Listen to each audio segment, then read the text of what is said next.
Hello guys, pag-usapan lang natin ang breaking news. Atensyon! Daniel Padilla, sobrang sarap ng feelings sa pagtulog dahil mahal pa rin siya ni Catherine Bernardo. Siyempre, sino pa naman ang hindi masasarapan sa pagtulog kung ganyan ang mga eksenang nababalitaan ni Daniel Padilla patungkol kay Catherine Bernardo dahil sa mga kinikilos niya at sa mga kiligan moment na napapansin din ng karamihan. Kaya nga naman guys, ang mga Katniel fans na nasa studio ng Pilipinas Got Talent Season 7, kinikilig din sila dahil sa napapansin nila kay Catherine Bernardo. Kaya nga naman malaki ang pag-asa na magkakaroon ng balikan ang Katniel. Dahil sa lahat kasi na napag-usapan sa social media ay nauwi din pala sa Katniel. Kita niyo naman yan na dati ay umiiyak si Daniel Padilla. Yan ang balita sa atin ni Christy Permin. Dahil hanggang ngayon ay hindi pa rin nakakawala ang nakaraan ng Katniel sa puso't isipan ni Catherine Bernardo at Daniel Padilla. Nandoon pa rin yun. Kaya mahirap pakawalan ang nasabing relationship nila na tumagal ng 11 years. Siyempre, lahat ng mga magagandang nangyari kina Catherine Bernardo at Daniel Padilla ay hindi talaga nila kayang kalimutan. Kaya kapansin-pansin, lahat ng mga nangyayari ngayon kina Daniel Padilla ay sila pa rin ay magkakaroon nga ba ng balikan. Ito naman kasi ang suggestion ng ABS-CBN.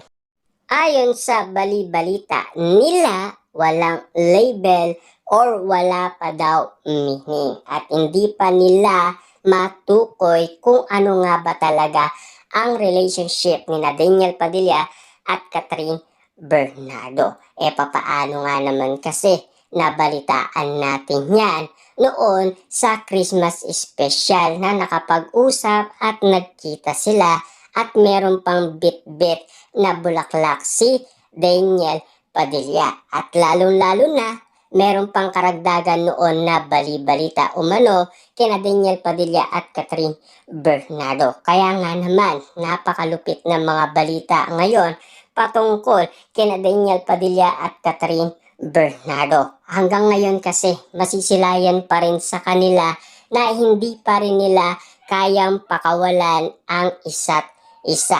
Sa daming nalink sa kanilang dalawa pero hanggang intriga lang at isyu lang. Ito ang mga malulupit na pinag-uusapan ngayon. Si Catherine Bernardo daw ay uuwi at uuwi din pala kay Daniel Padilla. Bawat sitwasyon na pinag-uusapan ngayon, tulad na lang ni Daniel Padilla, naging successful pa rin siya kahit walang Catherine Bernardo sa tabi niya. Kita nyo naman, pinatunayan ni Daniel Padilla yan kahit wala si Catherine Bernardo. Kitang-kita nyo naman guys, no? Lahat ng tagumpay na nangyayari umano kina Catherine Bernardo at Daniel Padilla ay malupitan pa rin ang naririnig natin sa social media. Lalong-lalo na kapag narinig natin na sinusuot pa rin nila ang mga regalo nila sa isa't isa na talagang nagulat umano ang mga Dilulo fans na mga Katniel fans, mga netizens at mga sausawerang kapitbahay na dati ay pinag-uusapan na sa bodega nilagay ni Catherine Bernardo ang mga regalo ni Daniel Padilla sa kanya. Pero isinama pala ni Catherine Bernardo sa kanyang condominium. Ibig sabihin, kaya sinusuot niya dahil malaking bagay pa rin sa kanya dahil ang nagregalo nun ay mahal na mahal pa rin niya at namimiss pa rin niya.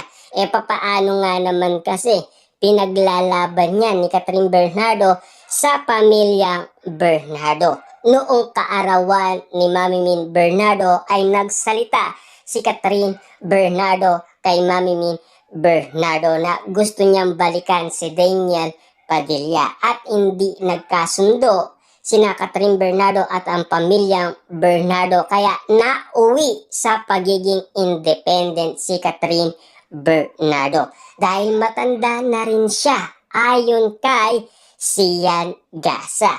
At ayon naman kay Sian Gasa kasi pinipigilan daw si Catherine Bernardo makipag-usap kay Daniel Padilla at makipagkita. Pero ngayong malaya na si Catherine Bernardo.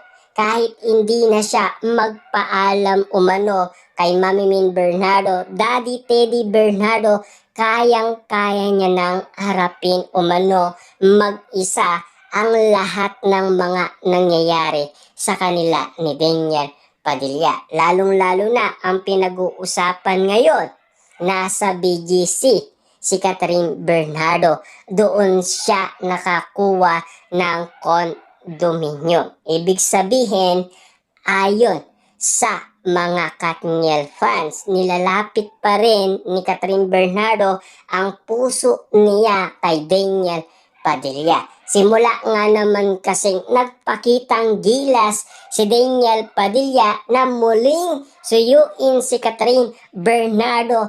Parang na-starstruck daw si Catherine Bernardo noong muli silang nagkita.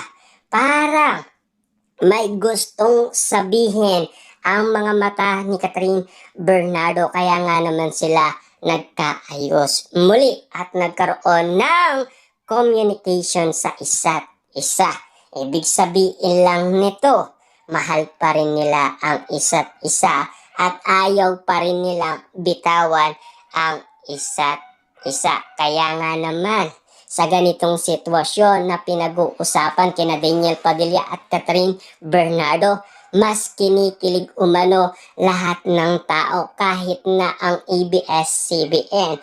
Kahit wala pa silang malaking katanungan kung ano na ang nangyayari kina Daniel Padilla at Catherine Bernardo. Pero mas mabuting alamin natin at sundan natin lahat ng kanilang kinikilos at ginagawa para masilayan natin kung ano ang ibig sabihin.